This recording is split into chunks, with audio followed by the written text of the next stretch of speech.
Hindi lahat ng naglilingkod sa barangay ay pare-pareho. May mabait, matulungin at maaasahan katulad na lang ng Lolo Lucio ni Isha. Pero meron din namang may masamang ugali, matapang at umaastang nakakaangat sa iba na kagaya ng dating nakalaban sa pagiging kapitan ng matandang lalaki. Ngunit ang pagiging matulungin ng kapitan ay inilagay siya sa alanganin. Pinagkaisahan siya para maipakulong at mapatanggal sa posisyon. Sa kanyang pagkakakulong ay nadiskubre din ni Isha kung sino nga ba talaga ang nasa likod ng nangyari. Kaya naman, kahit ayaw ng kanyang Lolo Lucio ay ginamit niya ang kanyang namana at natutunan sa yumaong lola. Sa taas ng emosyong nararamdaman niya ay hindi na siya nagpatumpik-tumpik pa na parusahan ang mga totoong may sala sa pamamagitan ng pangungulam. Ngunit hanggang kailan niya gagawin yon? May maganda bang maidudulot ang kanyang pagganti? Kakayanin ba niya ang lakas ng itim na mahika? O ito na ang kokontrol sa kanya? Kung sakali man, paano kaya siya makakawala sa itim na mahika at galit na patuloy na kumakain sa buong pagkatao niya? Sabay-sabay nating pakinggan ang humahagupit na galit ni Isha sa mga taong nagtraidor at nagkanulo sa kanyang pinakamamahal na Lolo Lucio. Lolo Lucio! Ate Jeannie! Kakain na po! Halina po kayo dito sa komedor! Ang aga-aga mo naman magbunga nga. Hindi mo ba pwedeng hinaan ang boses mo? Saka ang aga mo naman yatang nagising. Wala ka naman pasok ngayon ah. Si Ate Jeannie naman, wala naman po talaga akong pasok dahil bakasyon na. Maupo ka na lang nga po. Tinimplahan na rin pala kita ng hot cocoa ah. Alam mo, kung di ka lang sweet, baka hinagis na kita sa dagat. Aba, mukhang masaya ang mga apo ko ah. Good morning, Lolo. Naghanda na po ako ng almusal. Umupo ka na po at kukunin ko na po ang kape ninyo. Ay, salamat apo. Jeannie, maayos na ba ang feeding program natin? Opo, naasikaso ko na po. Gumagawa na rin po ako ng maliit na tarpaulin para sa program. Nilagay ko na din po ang pangalan ng sponsor. Ay, salamat apo. Hindi talaga ako nagkamali sa'yo. Ito na po ang kape nyo, Lolo. Sinarapan ko po ang timpla niyan. Ginaya ko po ang timpla ni Lola. Masayang nagsalo ang tatlo sa almusal. Nang matapos ng kumain ng mga ito ay nauna nang umalis si Lolo Lucio. Habang si Jeannie naman ay nagpresenta na siya na ang maghuhugas. Kaya naman nagpasya si Isha na maglinis na lang ng bahay. Lumipas ang kalahating oras ng paglilinis niya nang may mapansin siyang jewelry box na nakatali pa. Hindi sana niya yun bibigyan ng pansin, pero labis ang kanyang pagtataka kung bakit nakatali ng kulay pulang lubid yon. Kaya naman dali-dali niyang dinampot yon at saka siya pumasok sa kanyang silid. Pagkapasok sa kwarto ay mabilis niyang binuksan yon. Labis ang gulat niya nang makita kung ano ang laman nun. Hindi niya maintindihan kung bakit bigla siyang nangilabot. Bakit ako biglang nakaramdam ng malamig na hangin? Ay, tinatakot ko lang ang sarili ko eh. Teka nga, ano ba to? Kwintas, singsing at librong maliit? Ano to? Ito ba ang libro ni Lola? Sa pagkakatanda ko, minsan ko lang nakitang ginamit ni Lola ang librong ito eh. Ilang araw bago siya mamatay. Nang makarinig siya ng pagkatok sa kanilang main door, ay nagmamadali niyang binalik ang lahat ng inilabas niya sa jewelry box. Bago lumabas ng kwarto para tingnan kung sino ang tao, napakunot ang kanyang noo nang makita niya ang kanilang kapitbahay na aligaga at balisa. Kasama nito ang batang laging tumatambay sa kanilang bahay. Aling Rina, Rods, bakit po? May nangyari po ba? Si Ate Zia, si Lolo Lucio po. Si Lolo Lucio po. Kinukuha po siya ng mga pulis. Ano? Bakit? Ano nangyari?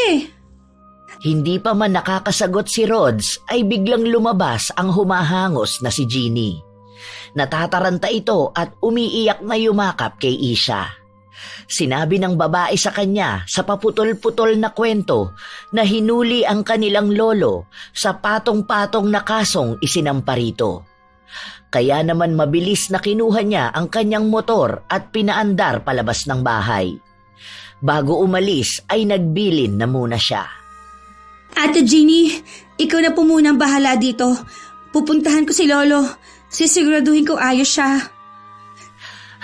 Pero... Kailangan na may maiwan dito, ate. Para kung ano man ang mangyari, may makakakilos para sa atin kapag nakagipitan na. Sige, mag-iingat ka. Balitaan mo kaagad ako, ha? Tatawagan ko na rin ang mga taga-partido at ang pamilya natin. Naiiyak na tumango si Isha bago niya pinaharurot ang kanyang motor. Wala pang 5 minuto ay narating na niya ang barangay hall. Punong-puno ng tao roon na nagkakagulo.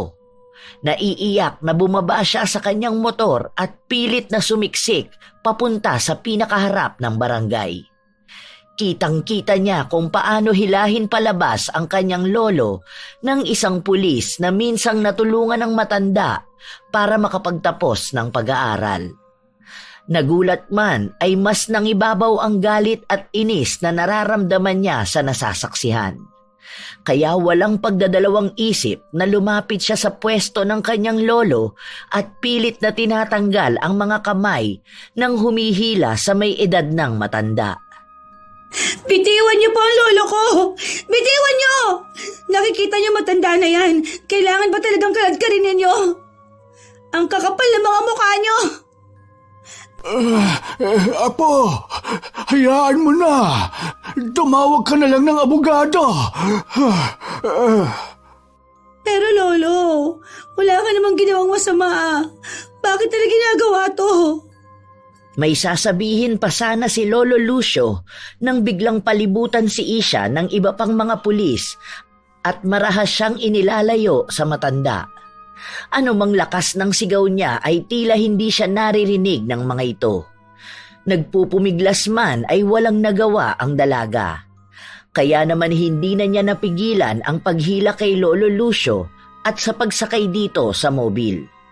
Mas lalo pa siyang nasaktan nang marinig ang mga pinagbubulungan ng mga taong naroon ang kanyang lolo na walang ibang ginawa kung hindi ang tumulong. Ito ba? Ito ba ang isusukli ninyo sa lahat ng tulong na binigay niya sa inyo? Ilan ba sa inyong pinag-aral niya ang anak? Alam niyo ba na galing sa sariling bulsa niya ang lahat ng tulong na binibigay niya sa inyo? Mga wala kayong utang na loob. Ang kakapal na mga pagmumukha niyo. Lahat ginawa ni Lolo para lang matulungan kayo. Tapos ganito, karmahin sana kayo. Yun naman ang dinatna ni Jeannie. Mabilis na nilapitan niya si Isha at niyakap ito ng mahigpit. Nang humiwalay sa pagkakayakap ay inaya na niya ang dalaga na sumunod sa presinto kung saan dinala si Lolo Lucio. Sinabi na rin niya na nakatawag na siya ng abogado. Masama ang loob na sumama na lang siya sa ate Jeannie niya. Hindi na rin siya nito pinayagang magmaneho ng motor. Ako na ang magdadrive. Alam kong emosyonal ka pa, pero kailangan mong kalmahin ang iyong sarili. Hindi gugustuhin ni Lolo na makita kang ganyan. Kaya pakiusap, magpakatatag ka. Andito si ate at handa akong alalayan ka, ha? Sorry ate. Hindi ko napigilan ang mga pulis. Ang mga pulpul na pulis na yon. Walang utang na loob. Lalo na yung Alvarez na yan. Hindi man lang niya naisip na hindi naman niya mararating ang kinilalagyan niya ngayon kung hindi dahil kay Lolo. Ang kapal na mukha niya. Hindi lahat ng nagawan mo ng mabuti ay tatanaw ng utang na loob. Minsan sila pa ang dahilan para mapahamak ka. Dahil alam nilang mabait ka. Kaya alam nilang mapapatawad mo sila kahit na magkamali sila sa'yo. Hay, sumakay ka na. Baka mamaya kung mapano si Lolo sa presinto. Sakay ng motorsiklo ay binaybay nila ang palabas sa kanilang barangay papunta sa bayan kung nasaan ang presinto. Mahigit kalahating minuto rin ang biniyahe nila bago nila narating ang harapan ng police station. Nang huminto ang motor ay kaagad na bumaba si Isha at patakbong pumasok sa loob. Pagpasok pa lang niya ay sinalubong na siya ng isa sa mga kakilala niya roon na kabarangay din niya. Malungkot na sinamahan siya nito papunta sa isang silid kung nasaan ang kanyang lolo. Pagkakita niya sa matanda ay halos lumipad na siya palapit dito. Nang makalapit ay niyakap niya si Lolo Lucio. Kalmado pa rin ang matanda pero mababakasan ng lungkot ang mga mata at tinig nito na pilit na pinatatahan ang apo. Huwag ka nang umiyak, Apo. Wala akong kasalanan. Kaya alam kong makakalaya rin ako. Tumahan ka na. Ang apo kong ito talaga, huwag ka nang mag-alala. Gagabayan tayo ng Diyos. At alam kong hindi niya tayo pababayaan. Paano nila nagawa ang bagay na to? Tinulungan mo sila ng mga panahong kailangan nila ng tulong. Bakit kailangan ganitong isukli nila sa'yo? Hindi mo na nila naisip na matanda ka na. Kahit yun man lang sana. Hayaan mo na. Makakalabas din ako. Baka nagkamali lang sila. Lolo, Isha, nandito na ang abogado. Nandyan na ang abogado. Kaya huwag ka na mag-alala. Magiging maayos din ang lahat. Sige na. Lumabas na muna kayo para makapag-usap kami ni attorney. Sige po. Uuwi din po muna ako at kukuha ng ilang gamit niyo po. Kukuha na rin ako ng gamot niyo para sa high blood. Sige. Halika na, huwag ka na mag-alala dahil hindi ko iiwan si Lolo. Mabigat man ang loob ay bumalik na sa bahay nila si Isha at kinuha ang mga kailangan niyang dalhin para sa kanyang lolo.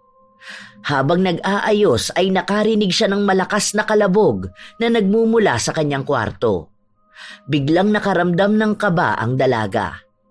Dahan-dahang lumakad siya papalapit sa kanyang kwarto.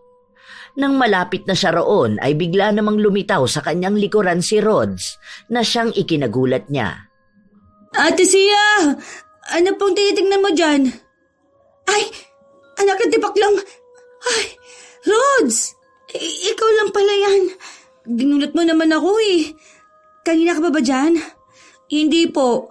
Nakita ko po kasi na nandito na ang motor mo po kaya napunta po ako. Nasa na po si Lolo Lucio? Ay, nasa presinto pa din pero huwag ka na malungkot dahil hindi naman siya pababayaan doon ni Ate Jenny at attorney. Ate, kanina po nung wala ka, narinig ko po si nanay nakausap niya si Aling Minda. Sabi po nila, masama daw po si Lolo Lucio kasi gumagawa daw po siya ng bad, kaya siya nakulong. Ano? Ikaw ba? Masama din ba ang tingin mo kay Lolo? Hindi po. Mabait po si Lolo. Siya po nagbibigay ng mga pang-school ko. Lagi din po niya ako binibigyan ng tinapay pambaon ko. Ate, bakit po ganun sinasabi nila? Si Lolo Lucio nga po ang idol ko. Pero sabi nila bad siya hindi naman po Naiiyak na niyakap ni Isha ang batang si Rods. Dahil sa emosyong nararamdaman ay nakalimutan na niya ang tungkol sa narinig na malakas na kalabog sa kanyang kwarto. Lumipas ang mga oras at naiayos na rin niya ang mga dadalhin para kay Lolo Lucio. Sa tulong ni Rods ay naipagluto pa niya ng baon ang matandang lalaki. Nang matapos ay pinauwi na muna niya ang bata bago bumalik sa presinto. Pagbalik doon ay nataranta siya nang makitang nagkakagulo sa loob ng silid kung nasaan si Lolo Lucio. Sinalubong naman siya ng umiiyak na si Jeannie. Ate, ano nangyayari? Si Lolo! Ate! Inatake si Lolo! May 3 babae kasi na bigla na lang dumating at inakusahang hinaras sila ni Lolo kapalit ng pagtulong sa kanila na makakuha ng scholarship. Ano? Paano nila nasabi ang bagay na yun? Ikaw ate, kilala mo si Lolo. Pinag-aral ka rin niya at kinupkop. Hindi naman niya kayang gawin ang binibintang nila, di ba? Sabihin mo ate, sa loob ng mahabang taon na nasa amin ka, hindi ka naman binastos si Lolo, di ba? Sabihin mo! Kahit anong sabihin ko magsasampa pa rin daw sila ng kaso. Ang masama pa, inatake si Lolo. Isusugod siya sa ospital. Pero pilit na hinaharangan ng mga tao rito na ilabas siya. Mga demonyo! Dala ng galit ay nagwala si Isha. Pinagtutulak niya ang mga taong nakaharang sa pinto ng silid na kinalalagyan ni Lolo Lucio. Tinulungan naman siya ng ibang pulis na hawiin ang mga taong naroroon. Nang mailabas si Lolo Lucio ay kinausap ng isang pulis ang dalaga. Ipinaalam nito sa kanya na babantayan ng mga pulis ang kanyang lolo sa ospital. At sa oras na gumaling na ito ay ibabalik sa presinto ang matanda. Hindi maintindihan ni Isha kung bakit ganito ang nangyayari sa kanila sa kabila ng pagiging mabuti ni Lolo Lucio sa ibang tao. Wala sa sariling nilagpasan niya na lang ang pulis at umuwi na. Hinayaan na lang niya na si Jeannie na muna ang mag-asikaso sa kanilang lolo. Ito ba? Ito bang kabayaran sa mabubuting nagawa ni Lolo? Bakit ba sa amin nangyayari to? Wala naman kaming tinatapakan tao eh. Sa palagay ko, panahon na para subukan kong natutunan ko kay Lola. Alam kong hindi sang-ayon si Lolo sa gagawin ko. Pero ito lang ang nakikita kong paraan para makonsensya ang mga mapagpanggap na biktima. Sa kanyang pag-uwi ay walang buhay na dumiretso siya sa kanyang kwarto at kinuha ang jewelry box na nakita niya kanina nung naglilinis siya. Wala sa sariling napangisi siya habang hinahaplos-haplos ang itim na libro. Nang buklatin niya yon ay bigla na lang humangi ng napakalakas kahit pa nga nakasara ang mga bintana. Pero hindi niya yon inalintana. Hindi nabubura ang ngisi sa kanyang labi habang binabasa at inaaral ang nilalaman ng libro. Hindi man niya naiintindihan ang mga salitang nakatala sa libro, ay parang gripong nakabukas naman na pumapasok sa kanyang utak ang ibig sabihin ng mga yon. Hanggang sa hindi na niya namamalayang nakatulog na pala siya. Kinabukasan ay isang malakas na katok mula sa bintana ang gumising sa kanya. Pupungas-pungas na bumangon siya at tinungo ang bintana. Rods? Ay, ang aga mo naman mangapit bahay. Nag-almusal ka na ba? May dala po akong pandesal. Sasabay po ako mag-almusal sa'yo, Ate Zia. Sige. Sagdali Bubuksan ko ang pinto sa likod. Doon ka nalang maghintay. Dali-dali namang tumakbo si Rods papunta sa likod bahay kung nasaan ang dirty kitchen nila Isha. Pupungas-pungas namang lumabas ng kanyang silid ang dalaga at napapakamot pa ng mata papunta sa likod na bahagi ng bahay. Sa kanyang pagbukas ng pinto ay bumungad sa kanya ang batang si Rods na may malaking ngiti sa labi. Napabuntong hininga na lang si Isha at pinapasok ang bata. Good morning, Ate Zia! Morning. Anong gusto mong almusal? Milo lang po tsaka gatas. Tapos, sasausaw ko po sa pandesal. Sure ka? Ayaw mo ng hotdog o kaya naman tosino? Umiling lang si Rods at saka umupo sa upuang nasa harap ng lamesa. Habang ang dalaga naman ay nag-init na ng tubig. Nang maisalang na ang tubig ay inihanda na din niya ang 2 tasa kung saan niya titimplahin ang kanyang kape at ang Milo ni Rods. Ilang minuto lang ay kumulo na rin ang tubig. Nang makapagtimpla na ay binitbit na niya ang kanilang inumin. Pagkababa niya ng tasa sa lamesa ay umupo siya sa tapat ng batang tuwang-tuwa na naglalabas ng pandesal. Habang ang dalagang si Isha naman ay nakatulala lang at hinahalo-halo ang kanyang kape. Nang mapansin niyo ni Rods ay kinuha na niya ang atensyon nito. Ate, ayos ka lang po ba? Kanina ka pa po naghahalo ng kape. Aha, ayos lang ako. Nag-aalala lang ako kay Lolo eh. Kumain ka na nga lang na kumain. Ate, narinig ko po si nanay eh. Sabi niya, nakausap niya daw po si Ate Jean. Sabi daw sa kanya, kilala daw po niya kung sino ang umaaway kay Lolo Lucio. Kilala na niya? Paano? Kailan mo narinig yan? Kahapon po, bago ka po niya puntahan. May kausap lang po siya sa cellphone tapos sinabi niya po niya kay nanay yon. Bakit kayo mo lang sinabi? Hindi ko po kasi maintindihan eh. Pero narinig ko po kanina ulit kay nanay. Nagkukwento po siya kay tatay eh. Ganun ba?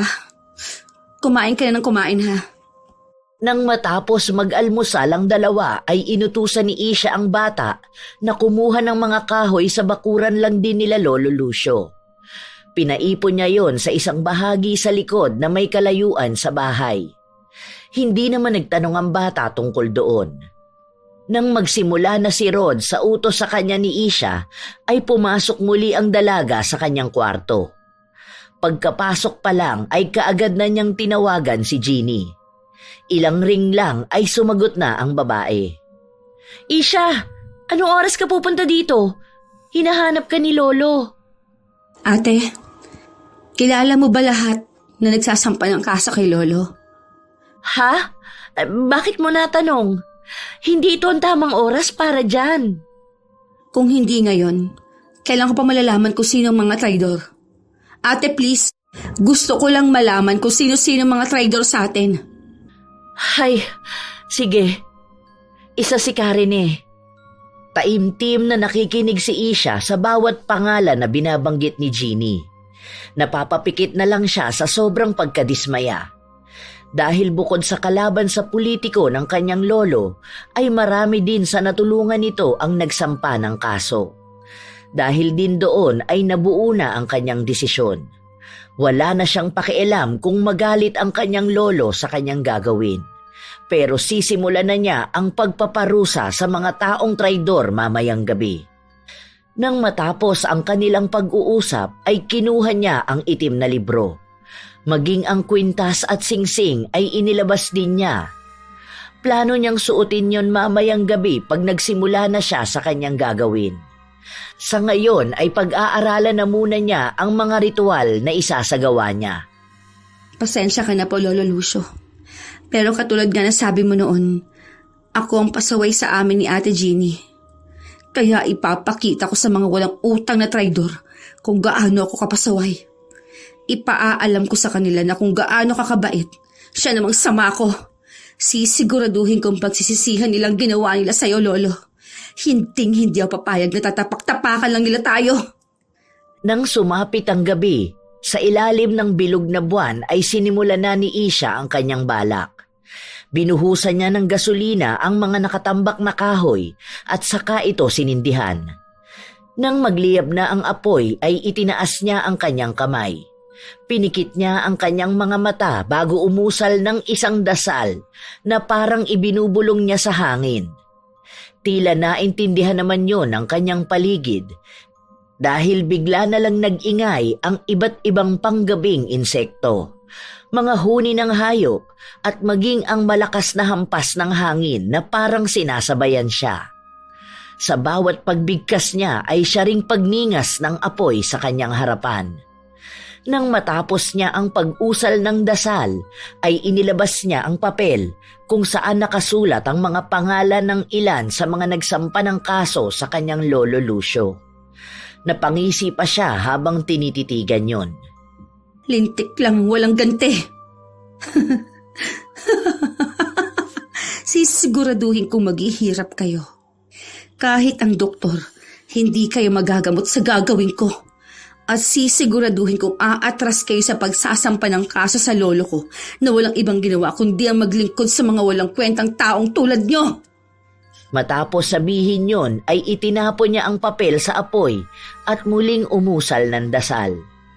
Mag-aalas 3 na ng umaga nang matapos siya sa kanyang pagriritual. Baon ang malaking ngiti sa kanyang labi ay tinungo na niya ang kanyang kwarto para matulog. Dahil sa sayang nararamdaman ay kaagad na nakatulog ang dalaga pagkahiga pa lang. Pagputok ng araw ay bumangon na si Isha at naghanda para sa pagdalaw kay Lolo Lucio na nasa ospital pa rin. Naligo lang siya at nagbihis bago tinungo ang daan papuntang ospital. Ilang minuto lang ang biniyahe niya gamit ang kanyang motorsiklo bago narating ang patutunguhan.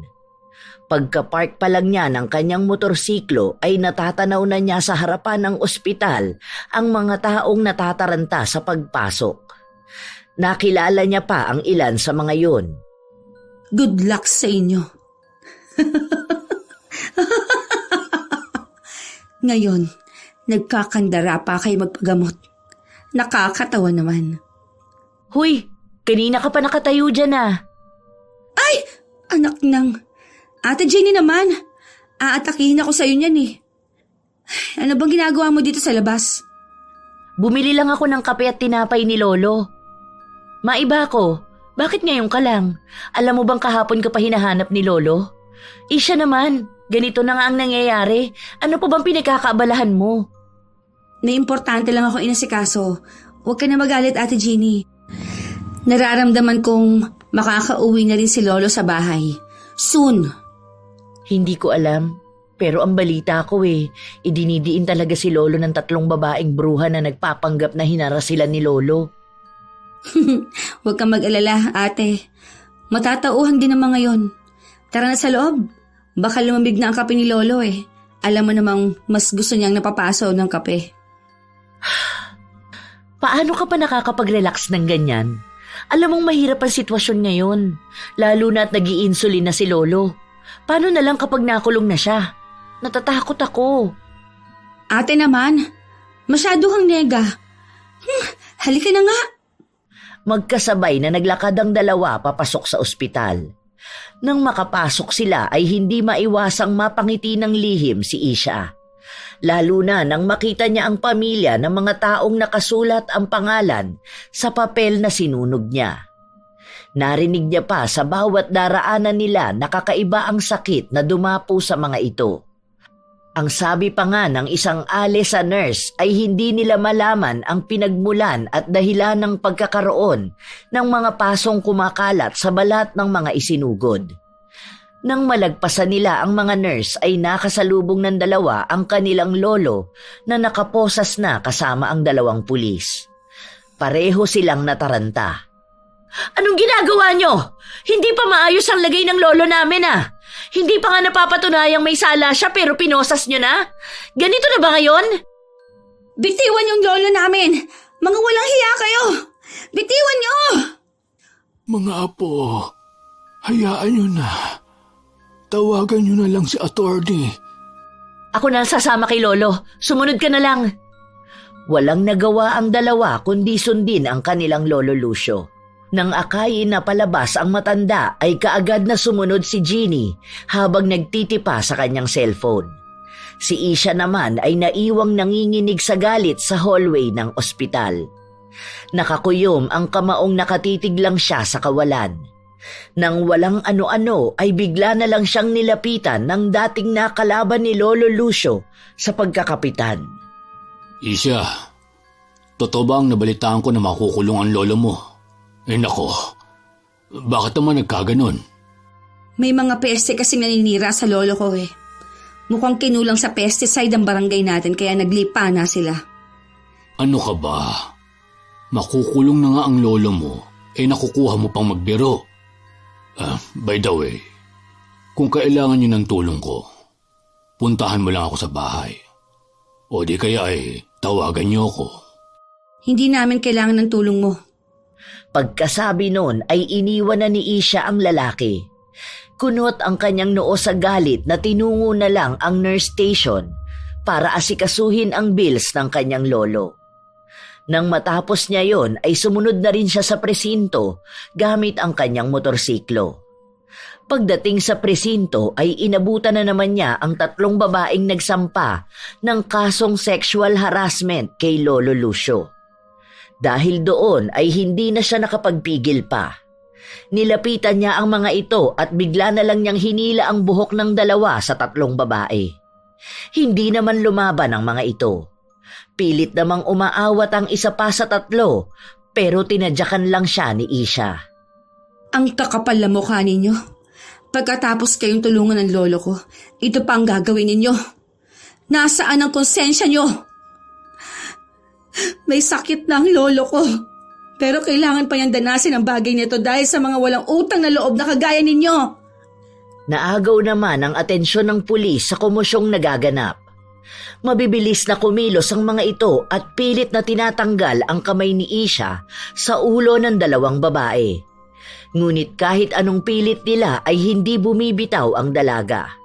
Mas lalo pa niyang hinigpitan ang pagkakakapit. Yun naman ang inabutan ni Jeannie. Isha! Isha, ano bang ginagawa mo? Bitiwan mo sila, ano ba? Tama na! Tumigil ka na! Demonyo sila! Demonyo! Sila ang dapat na makulong dahil sa paninira nila kay lolo. Tumigil ka na! Mas pinapalala mo lang ang sitwasyon eh. Ano ka ba? Umayos ka nga! Sa tingin mo ba magugustuhan ni Lolo tong ganitong ginagawa mo? Tama na, please. Hindi ka dating ganyan. Huminahon ka lang. Lalaban tayo ng patas. Hindi natin kailangang manakit. Pero... Please, huminahon ka kahit para na lang kay Lolo. Isa-isa na munang tiningnan ng matalim ni Isha ang 3 babae bago niya pinakawalan ang 2 hawak. Ngunit pasimple din siyang kumuha ng buhok mula sa mga ito. Nang bitiwan niya ang mga babae ay humarang na ang mga pulis. Habang ang isa naman ay lumapit kay Isha at inakay siya palayo sa mga nang-aakusa. Dinala siya ng pulis na ito sa isang opisina. Nang makapasok na sila roon ay pasimple niyang ibinulsa ang mga buhok na nakuha. Hindi naman napansin yun ni Jeannie. Basta niyakap na lang niya si Isha at hinahaplos-haplos ang likod nito. Ading ko, please, kumalma ka lang, please. Kailangan tayo ngayon ni Lolo. Kung galit ka sa kanila, ipagpaliban mo na muna.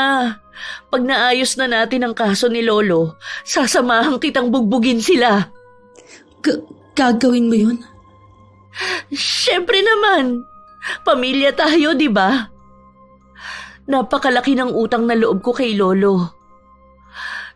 Siya ang tagapagligtas ko. Siya at ikaw na lang ang meron ako. Ayokong mawala kayo. Ate Jenny!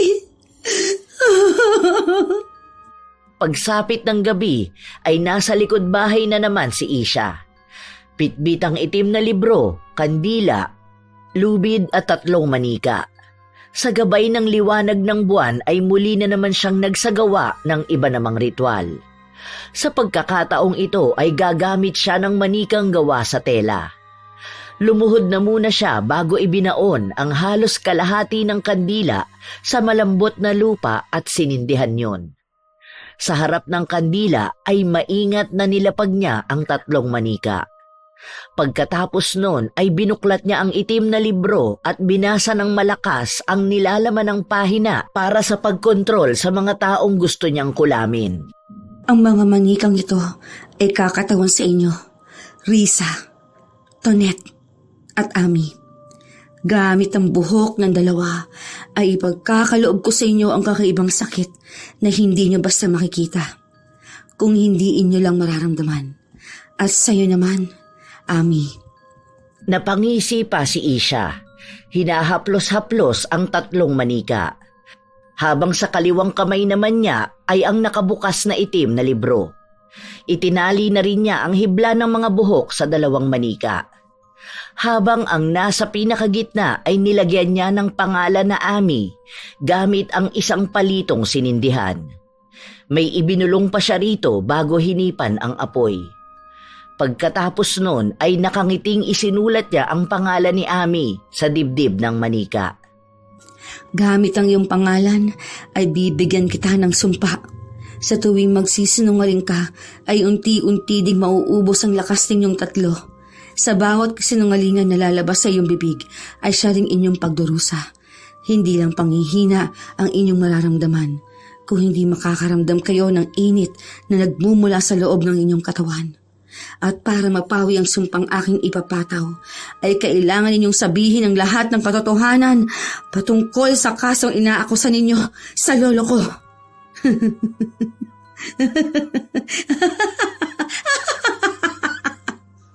Pagkatapos nun ay tumingala siya at muling nag-usal ng kakaibang dasal.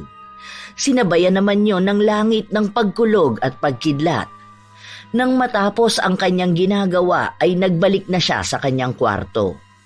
Humiga siya sa kanyang kama na may malaking ngiti sa kanyang labi. Sa kanyang pagpikit ay siya namang pasok ng isang anino ng babae mula sa isang gilid. Dahan-dahang lumapit ito sa nakahigang dalaga. Minasdan ang payapang natutulog at sumingaw ang nakakakilabot ng ngiti sa kanyang labi. Kinabukasan ay magaan ang pakiramdam ni Isha na bumangon. Hindi niya mawari ang sayang nararamdaman niya ng mga sandaling yun, sapagkat alam niyang tatalab ang kanyang isinagawang dasal sa mga ito. Nabura lang ang kanyang ngiti nang makarinig siya ng mga nag-uusap sa kanilang bakuran. Ate Jeannie? Karen paano nag-uusap sila?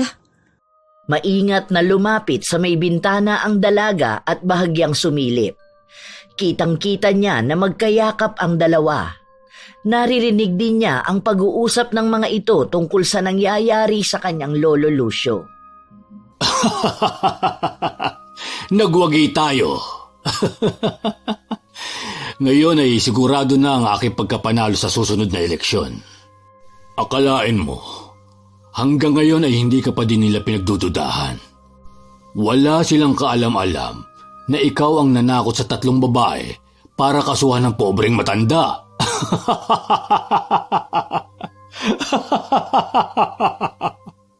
Huwag kang masyadong maingay. Baka magising si Isha. Kung sa akin lang sana ipapamana ng matandang utu-utunay ng lahat ng kanyang lupain, di sana hindi niya dadanasin ang lahat ng ito. Kaso, ampun lang ako.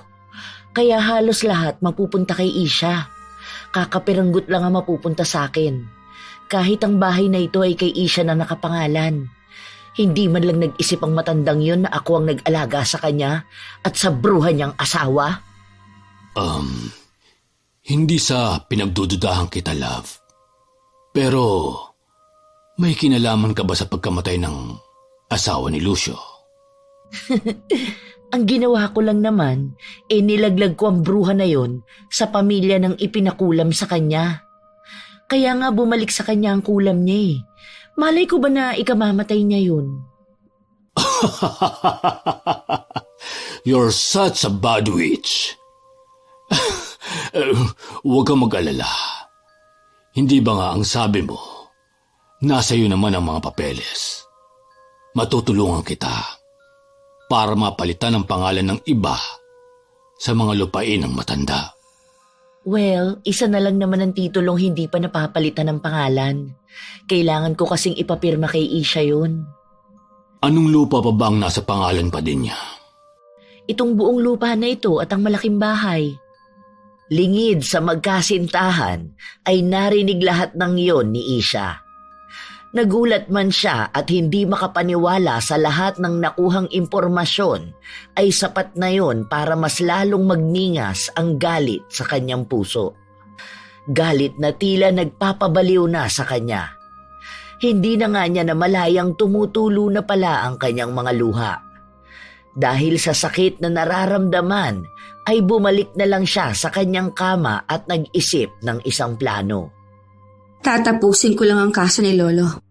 Sisiguraduhin ko munang mapapakinabangan ko kayo bago ko kayo tirahin. Pag-ahandaan ko ang paghihiganting gagawin ko sa inyo. Nakaka-excite naman. Nang marinig niya ang pagbukas-sara ng kanilang front door, ay muling humiga si Isha at nagpanggap na natutulog pa. dahil batid niyang papasukin siya sa kwarto ni Jeannie para gisingin. At hindi nga siya nagkamali dahil ilang sandali lang ay bumukas na ang pinto ng kanyang kwarto at iniluwanon si Jeannie.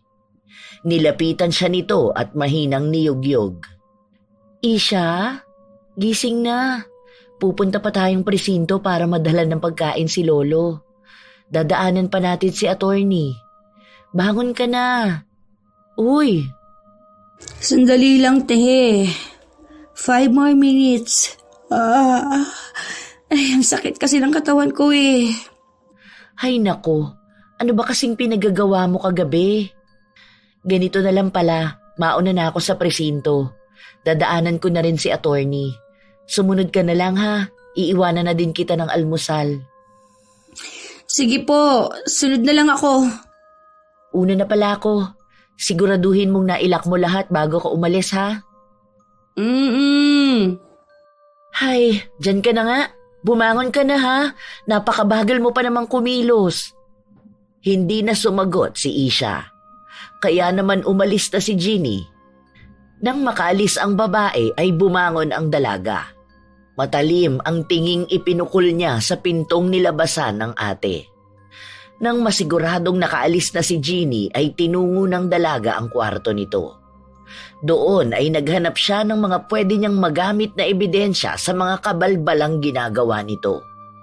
Hinalungkat niya ang lahat ng cabinet at drawer sa loob ng kwarto. Ilang sandali pa ay nakita na niya yon. Hindi ka pa rin ganun katalino, Ate Jeannie. Mas magaling pa rin ako sa'yo. Sisiguraduhin kong papalpak ka sa mga plano mo.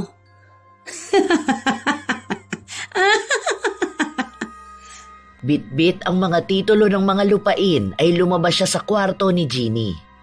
Dumiretso siya sa kanyang kwarto at iniligay yon sa kanyang bag. Pagkatapos maiayos ang gamit ay dumiretso na siya sa pagligo. Nang matapos ay pumunta siya sa bahay ng kanyang kaibigan na anak ng isang abogado. Nagpatulong siya sa mag-ama na maibalik sa kanilang pangalan ng mga lupain.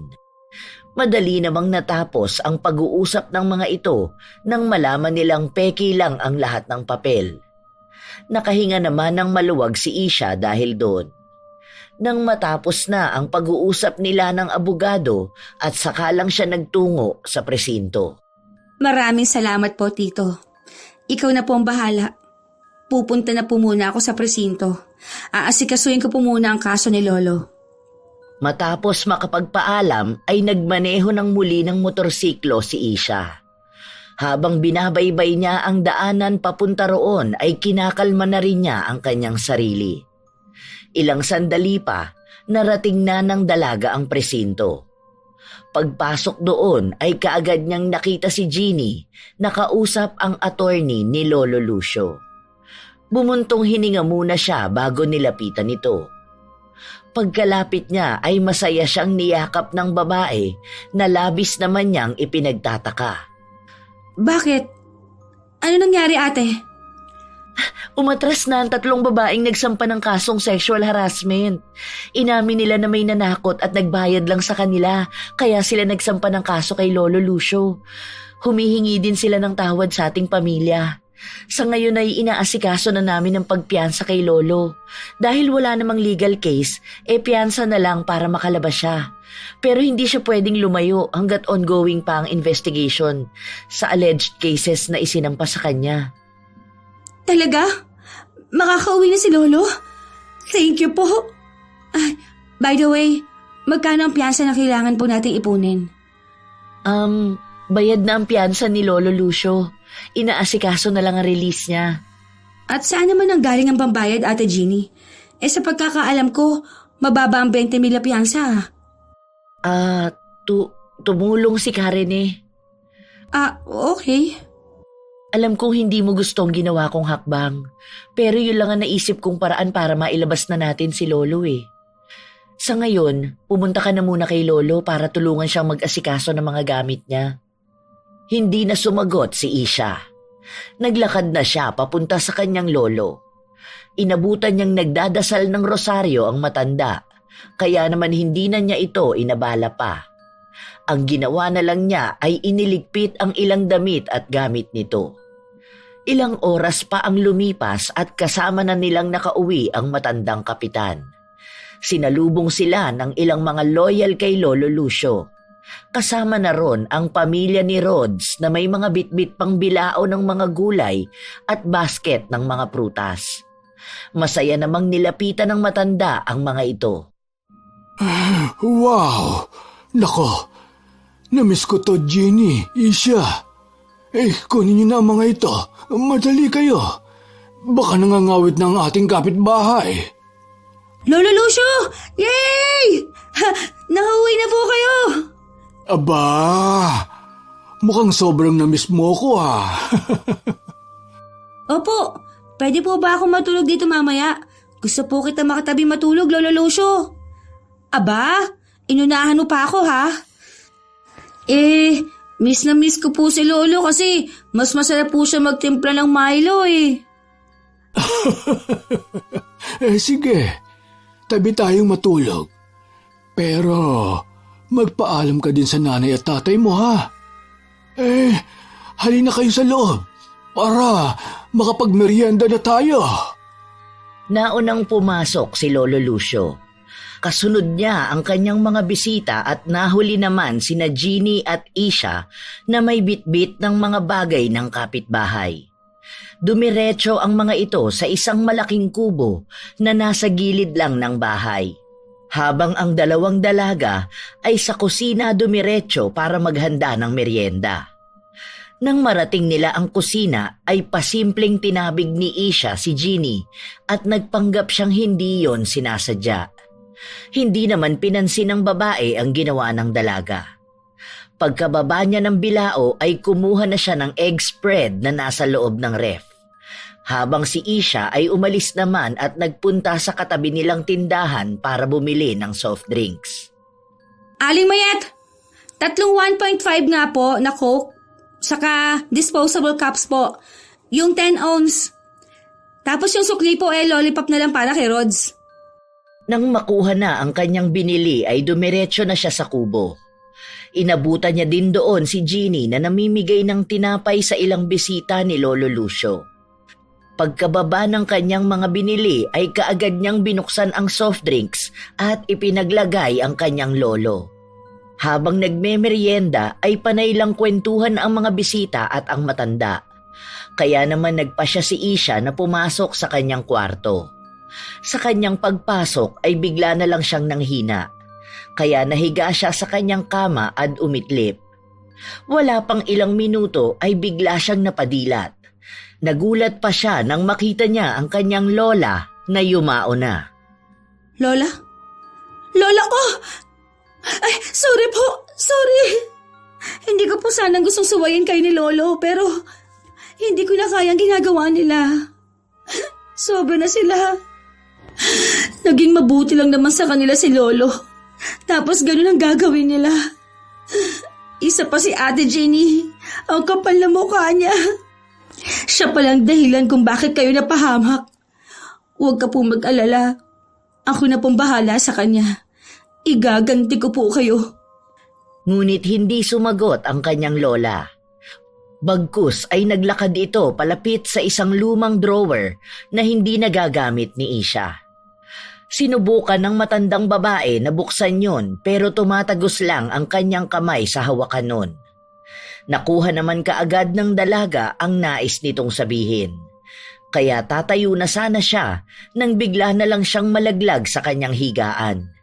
Dahil doon ay nagising siya sa kanyang pagkakatulog. Aray! Anak ng tipaklong! Ay! Lola? Lola? Nasaan ka na? Totoo ba yun? Nanaginip lang yata ako. Pero ano kayang ibig niya sabihin? Sandali nga. Ano kayang ibig niya sabihin? Tama! Yung lumang drawer! Nagmamadaling nilapitan niya ang drawer at mabilis na binuksan yon. Labis ang kanyang pagtataka nang makita niya roon ang larawan ni Jeannie na nakatali sa isang kahoy. Hindi mawari ni Isha kung ano ang nais iparating ng kanyang yumaong lola. Kinuha na lang niya yon at pinagmasdang mabuti. Sa isang iglap ay bigla na lang pumasok sa kanyang isipan ang eksena kung saan nag-uusap sina Jeannie at Karene. Napangisi naman siya at buo na ang kanyang loob na isagawa na ang kanyang plano para kila Karene at Jeannie. Dumating na ang tamang pagkakataon. Panahon na para kayo naman na magbayad. Sa palagay ko, tinutulungan ako ni Lola na parusahan ka, Ate Jeannie. Humanda ka na. Nahinto lang siya nang makarinig siya ng malalakas na pagkatok. Dali-dali naman niyang itinago sa ilalim ng kanyang unan ang kanyang nakuha sa drawer.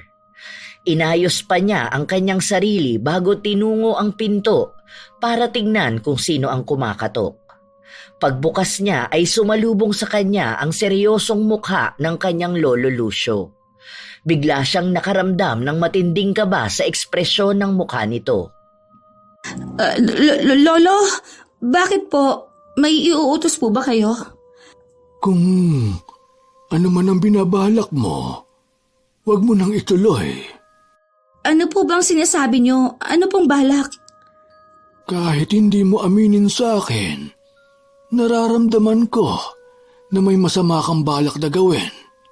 Nararamdaman ko din ang presensya ng iyong lola at alam kong konektado ito sa kanya. Apo, huwag mo nang ituloy. Huwag ka nang gumaya pa sa lola mo. Hindi ka ba natatakot sa karma? Lo, huwag po kayo mag-alala. Hindi ako lalagpas sa inaakala niyo po. Kailangan ko lang silang turuan ng leksyon. Masyado kanilang tinapakan. Sa ilang taon na naglingkod at tumulong kayo sa kanila, siniraan pa nila kayo. Napatawad ko na sila. Kaya patawarin mo na din sila. Sorry po, pero hindi ko kaya. Kung wala na po kayong sasabihin, magpapahinga na po ako. Patawarin mo na ang Ate Jeannie mo. Naging marupok lang siya at nagpapadala sa kanyang emosyon. Hindi naman niya sinasadyang gawin ang lahat, Apo. Alam niyo po? Paano? Ganon din naman po ang alam ninyo. Wala na po akong dahilan para ilihim pa ang galit na nararamdaman ko. Nagulat si Lolo Lucio sa kanyang narinig mula sa kanyang apo na siya na ang nagpalaki.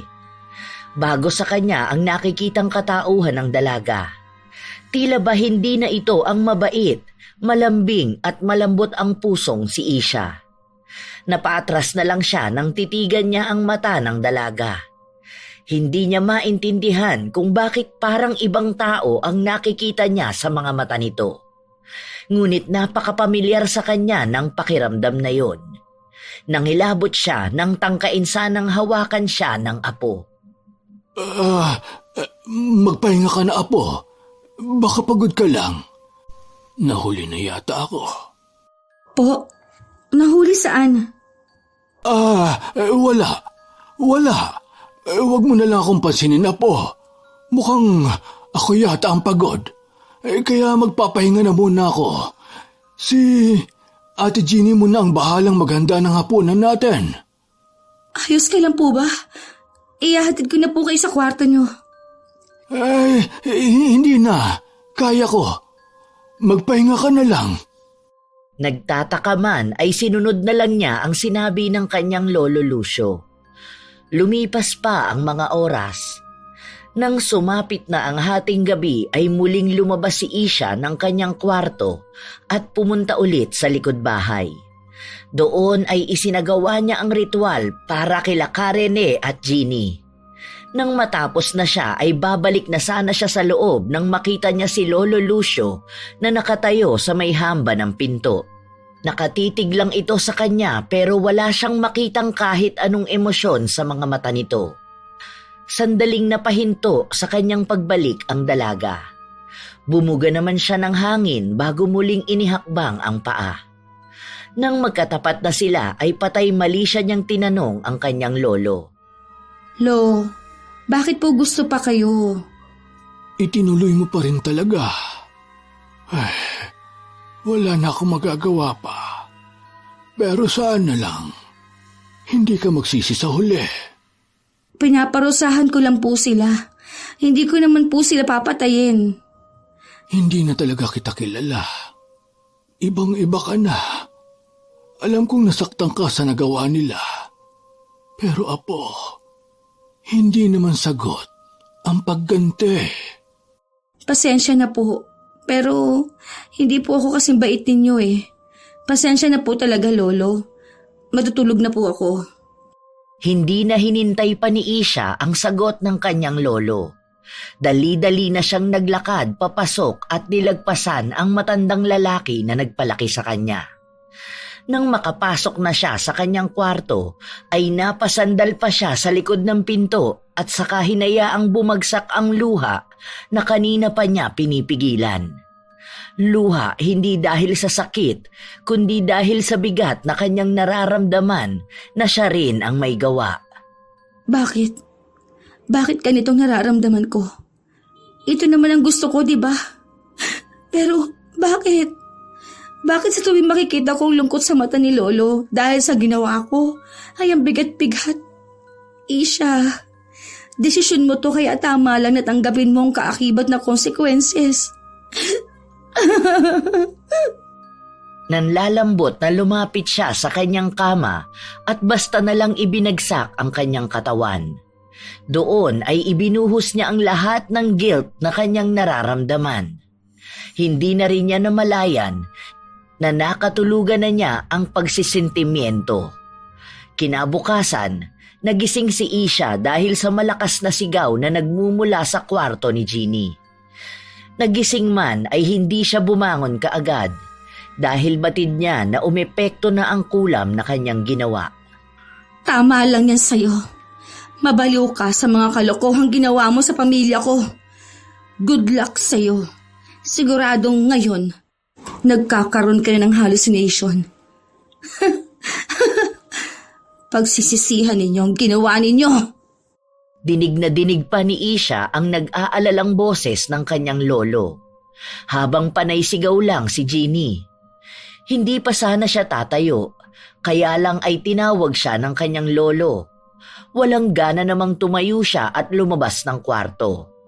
Inabutan niyang umiiyak si Jeannie sa bisig ni Lolo Lucio. Marami itong sinasabi pero wala siyang naiintindihan. Masaya ka na ba? Ito ba talaga ang gusto mo? Tignan mong mabuti ang ate mo. Tignan mo ang ginawa mo sa kanya. Parehas ko kayong apo. Kaya parehas ko kayong mahal. Alam mo bang nasasaktan ako sa nangyayari? Tama lang po yan sa kanya. Lalakad na sana papuntang banyo si Isha para maghilamos at magmumog nang bigla na lang tumakbo palapit sa kanya si Jeannie. Niyakap siya nito at umiiyak na parang bata. Nagpupumiglas naman ang dalaga. Pero sa higpit ng yakap nito ay hindi siya makawala. May mga sinasabi din ito na unti-unti nang naiintindihan ni Isha. Si Lola. Nandito si Lola. Isha, sabihin mo sa kanya na nagsisisi na ako. Hindi ko naman gustong mamatay si Lola eh. Hindi ko alam na ganun ang magiging kapalit ng ginawa ko. Please, tulungan mo na ako. Itago mo ako sa kanya. Nandito na siya. Kukunin niya ako, Isha.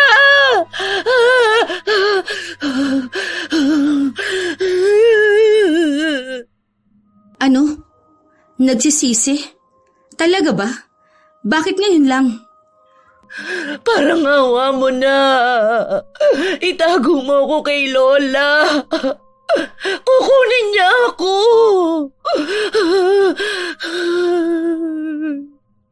Nakita mo na ang ginawa mo. Masaya ka ba? Ngayon nakikiusap ako sa iyong muli. Baka pwede mo nang tanggalin ang ginawa mo sa ate mo. Parang awa mo na, apo. Kahit gustuhin ko man, ay hindi ko po kaya. Hindi ko alam kung paano.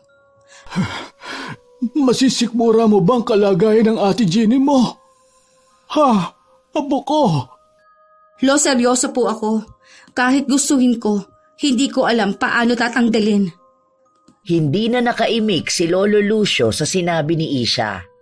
Batid ng matanda na hindi nagsisinungaling ang kanyang apo, sapagkat nakikita niyang naluluha na rin ito habang nakayakap pa rin si Jeannie dito. Kaya naman isa na lang ang naisip niya na paraan. May kilala akong manggagaway. Dadalhin ko siya ron mamaya. Nasa iyo na yan kung sasama ka. Pagamot, Jeannie? Gagaling, Jeannie? Gagaling na? Aalis na si Lola? Napatawad na niya ako? Oo, apo. Kaya huwag ka nang matakot. Si Lolo ang bahala sa iyo. Kaagad namang kumala si Jeannie kay Isha at lumapit kay Lolo Lucio. Niyakap niya ang matanda at saka nagpasalamat dito. Panay din siya hingi ng tawad. Hinaplos naman ng kanyang lolo ang tuktok ng kanyang ulo. Habang si Isha ay napayuko na lang. Hindi dahil sa nagseselos siya, kundi dahil mabilis ding lumambot ang kanyang puso sa nakitang epekto ng kanyang ginawa sa ampo ng kanyang lolo. Kaya naman walang gatol na nagpahayag siya ng kanyang saloobin. Sasaba po ako. Hindi ko naman po alam na malaki ang magiging epekto. Akala ko hallucination lang. Sorry po, Lolo. Sige na. Gawin mo na ang dapat mong gawin. Ako na muna ang bahala sa ate mo. Magluto ka na din ng almusal at pagkatapos nating mag-almusal, lalakad na tayo. Opo. Mabilis ang naging kilos ni Isha. Nang makapaghilamos na siya at mumog ay nagprito na lang siya ng ham at itlog. Nagsalang na rin siya ng sinaing. Halos 1 oras din ang lumipas bago niya naihanda ang lamesa. Nag-almusal lang siya ng mabilisan bago sila nagtungo sa manggagaway na kakilala ni Lolo Lucio. Wala nang palit-palit pa ng suot. Sakay ng tricycle ay binaybay nila ang daan papunta sa isang liblib na parte ng kanilang lugar. Umabot din yun ng 1 oras at kalahati. Pagdating doon ay may isang may edad na lalaki na sumalubong sa kanila. Nagbiro pa nga ito na mukhang may nagmana daw sa yumaong asawa ng matandang kapitan. Kaya nga nagpunta ako rito eh. Nagmana nga talaga sa mahal kong asawa. Oo nga pala. Hindi yan ang ipinunta ko. Hihingi po sana kami ng tulong. Ako po ang may gawa ng isang ritual para magkaroon ng hallucination si Ate Jeannie. Pero hindi ko naman po inakala na ganito po ang magiging epekto. Tinanaw naman ng matandang manggagaway ang babaeng nasa loob ng tricycle. Pasilip-silip pa ito at nanlalaki ang mga mata na parabang takot na takot. Tumangulang ang manggagaway at inaya sila na pumasok sa loob. Kaya naman nilapitan ni Isha si Jeannie at inakay na ito papasok sa kubo ng kaibigan ni Lolo Lucio. Doon ay isinagawa ang pagtatanggal ng bisa ng ginawa ng dalaga. Umabot din ng mahigit 3 oras ang kanilang pag-oorasyon. Nang matapos na ay hinang-hina naman si Jeannie. Inalok na muna silang magpahinga, ngunit humindi na si Lolo Lucio. Hindi na. Alam kong napagod ka din at kailangan mo rin magpahinga. Lalo na at tumatanda ka na. Paniguradong naubos ang lakas mo sa ginawa mong pagtatanggal ng bisa. Kaya uuwi na kami. Maraming salamat, brother. Ito nga pala. Kaunting pagpapasalamat. Inabutan nito ni Lolo Lucio ng pera, pero tinanggihan naman yon ng manggagaway, sapagkat malaki umano ang utang na loob nito sa matandang kaibigan, maging sa yumao nitong asawa. Nang matapos ang kanilang pagpapaalamanan ay umuwi na rin ang tatlo. Pagdating sa bahay ay kaagad na pinagpahinga nila si Jeannie na kaagad namang nakatulog. Lumipas pa ang 3 araw at nanumbalik na ang lakas ng babae. Kasabay nito ay ang isang desisyong ikinagulat ng maglolo. Malaki po ang utang na loob ko sa pamilya niyo at malaki rin ang naging kasalanan ko. Sana po ay mapatawad pa ninyo ako. Hindi ko alam kung anong masamang hangin ang pumasok sa utak ko kaya nagawa ko ang bagay na yun. Sorry din Ate Jenny, naging padalos-dalos ako. Masyado ako nagpatangay sa aking emosyon. Matalino nga ako pero naging tanga rin. Masaya ako na nakikitang maayos na kayo. Sana ganito tayo araw-araw. Lolo, mukhang hindi na po mangyayari yun. Buo na po ang desisyon ko na umalis na lang. Hanggang ngayon ay nahihiya pa rin ako sa aking nagawa. Gusto ko po sanang lumayo para makapagnilay-nilay sa mga nagawa ko. Dahil ba to sa akin? Hindi. Hindi ito dahil sa'yo. Naiintindihan ko ang naramdaman mo. Pero sa ngayon, hindi ko kayang manatili rito at magpanggap na maayos na ang lahat. Yan ba ang desisyon mo? Sandali. Sa pagtayo ni Lolo Lucio ay nagkatinginan ng dalawa at parang nagtatanungan kung ano ba ang sunod na hakbang ng matanda. Ilang sandali lang ay muling lumapit ito sa kanila. Hawak ang isang malaking kulay brown na envelope at isang maliit na kulay pulang ampaw. Iniabot ni Lolo Lucio ang hawak kay Jeannie. Kunot noong tinanggap naman yon ng babae. Ano po ito? Ang sabi mo, gusto mong magnilay-nilay. Sakto ang lugar na yan para roon. At sa'yo na din nakapangalan ang bahay sa San Andres. Tignan mo. Lo, hindi ko kayang tanggapin ito.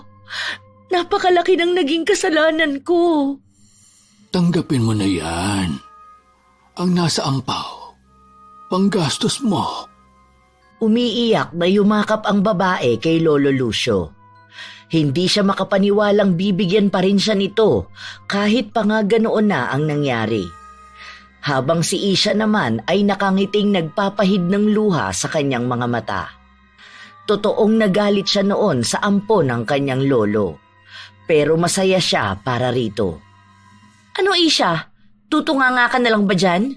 Ayaw mo ba sumama sa family hug? Sino naman nagsabi sa'yo ate na ayoko? Siyempre, bet na bet ko. Masayang nakiyakap si Isha sa dalawa. Nang araw ding yon ay inihatid pa ng maglolo si Jeannie sa bago nitong bahay. Habang si Karine naman ay tuluyan ng nabaliw. Inamin nito na siya ang may pakana ng lahat ng akusasyon kay Lolo Lucio. Dinala rin ito ng kanyang pamilya sa mental hospital. Minsan, dahil sa galit ay may mga bagay tayo na nagagawa nang hindi man lang natin na pag-iisipan. Kagaya na lang ni Isha na nagpadala sa kanyang emosyon kaya gumamit siya ng itim na mahika. Wala namang magandang maidudulot sa ating buhay ang pagganti sa mga taong nagkasala sa atin. Magbibigay lang ito ng panibagong problema. Sa ating mga tagapakinig, ang istorya ni Isha ay nagpapaalala rin sa atin na sa kahit anong hidwaan ng pamilya, ito ay maaayos din. Sabi nga nila, hindi man lahat, pero ang pamilya, hindi ka bibitawan kahit ano pang mangyari. Mag-aaway, magkakatampuhan, pero laging nandyan ang pag-intindi, pagmamahal, at pagpapatawad.